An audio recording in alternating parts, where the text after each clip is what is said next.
Bonjour à tous, aujourd'hui je vous fais une petite présentation de mon vélo de voyage. Donc c'est un Farad TX 400 que j'ai retapé. Donc c'est un vélo qui a fait quand même l'Amérique du Sud. Donc il a quand même 15 000 bornes dans les pattes. Donc il était complètement mort après le voyage.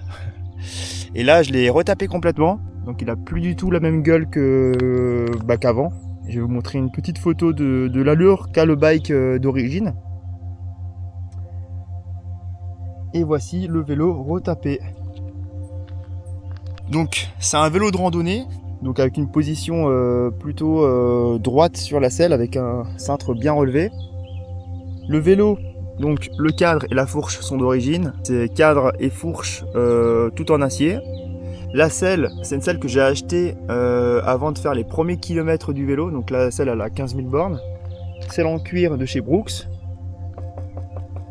Elle est un peu dure, mais franchement, j'ai pas du tout mal au derrière. Elle est top. Le petit collier de selle ici, donc à desserrer avec une clé BTR, que c'est cool comme ça permet de pas se faire piquer la selle. Là, les pneus, on est en 26 pouces, donc c'est des Billy Bonkers de chez Schwalbe. Les pneus, c'est du 2,10 pouces de largeur et 26 pouces de diamètre.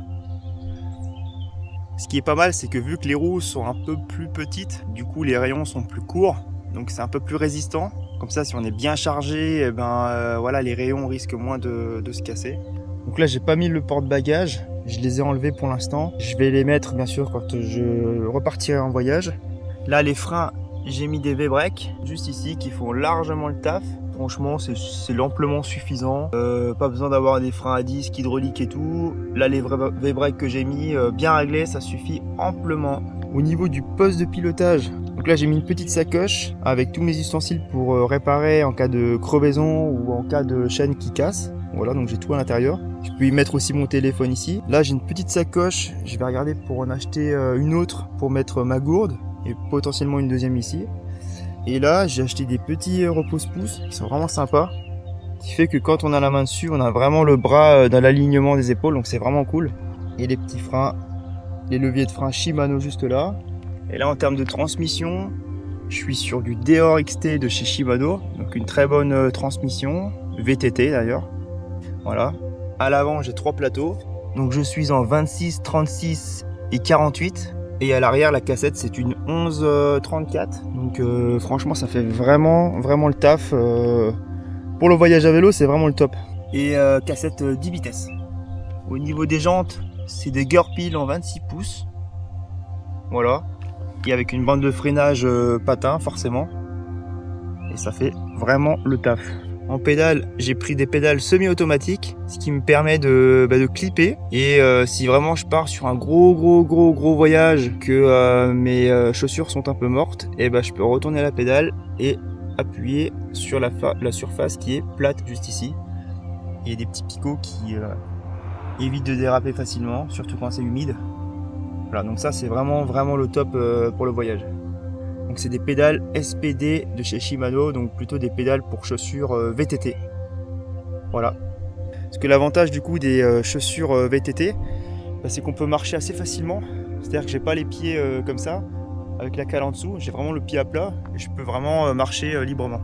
Je sais pas si on peut bien voir, mais en gros la cale, elle est vraiment à ras de la semelle. Donc du coup, ça croque un peu quand je marche, mais ça m'empêche pas de marcher. Donc c'est vraiment pratique. Surtout pour le voyage. Donc là j'ai vraiment sorti le vélo pour faire une petite sortie comme ça à la cool. Mais ce que j'envisage de faire à la suite, c'est de mettre une sacoche centrale ici pour y disposer des affaires. Les 2 gourdes là, je les mets au niveau du cintre. Là le porte-gourde en bas, je le garde pour mettre ma bouteille à essence, pour mon réchaud à essence. Là je mets le porte-bagages à l'arrière avec un sac pour disposer l'essentiel. Et si vraiment j'ai besoin de prendre des choses en plus, j'achèterai des supports qui se mettent sur les œillets ici pour pouvoir disposer une sacoche par exemple. Ça peut être bien pratique. Parce que moi je suis vraiment pas fan de mettre des trucs contre les gaines ici, parce que déjà ça les écrase. Et avec les vibrations et tout du vélo, j'ai un peu peur que ça abîme la gaine, que ça la croque. Du coup j'aime pas trop mettre des trucs à l'avant contre mes gaines moi. Quitte à mettre un peu plus bas des choses, je préfère. Et après un autre point aussi que beaucoup n'aimeront pas mais que je trouve hyper pratique quand même, c'est la béquille. Voilà. Et c'est quand même un confort de fou de pouvoir poser son vélo où on veut, quand on veut, de ne pas devoir chercher un endroit pour poser son vélo. Et surtout ce qui est bien, c'est que vu que la béquille est derrière, bah du coup je peux tourner le pédalier sans souci. Donc je peux par exemple nettoyer ma chaîne, la regresser, etc. Voire même essayer les vitesses sans avoir besoin de caler mon vélo contre quelque chose, donc ça c'est vraiment cool. Bon, après j'ai fait un peu du tuning, j'ai mis tous les drapeaux que le vélo a traversé, donc 13 quand même déjà. Et là j'ai mis des petits galets rouges, qui sont un peu sales, donc là ils sont rouges et noirs. Mais normalement ils sont rouges, parce que les galets d'origine étaient morts, et à racheter ils étaient quasiment à 20 balles je crois. C'était quand même un peu abusé, donc là j'ai pris 2 galets sur AliExpress à 3 €, ça suffit déjà amplement. Et le petit côté rouge, il y a un petit rappel avec le rouge déjà des jantes et le petit rouge du Farad ici, c'est la marque Farad. Donc voilà. Et là j'ai aussi des petites gourdes en inox. Donc ça c'est vraiment pratique parce que du coup quand il fait vraiment chaud, quand on pédale toute la journée, et bah du coup ça évite que l'eau prenne le goût du plastique. Donc ça c'est vraiment pratique. J'ai pris ça chez Decathlon. Donc là c'est la version 750 ml et c'est vraiment le top. Ça coûte 14 € si je dis pas des bêtises. Et vraiment c'est trop pratique. Voilà, donc super vélo, super bolide. Pour faire des voyages c'est amplement suffisant. Et voilà. Voilà, donc c'est une petite présentation rapide de mon vélo. Je mettrai un petit peu en commentaire la description un peu de la transmission, des roues, etc. Donc n'hésitez pas à checker en commentaire pour voir un petit peu le bolide en détail.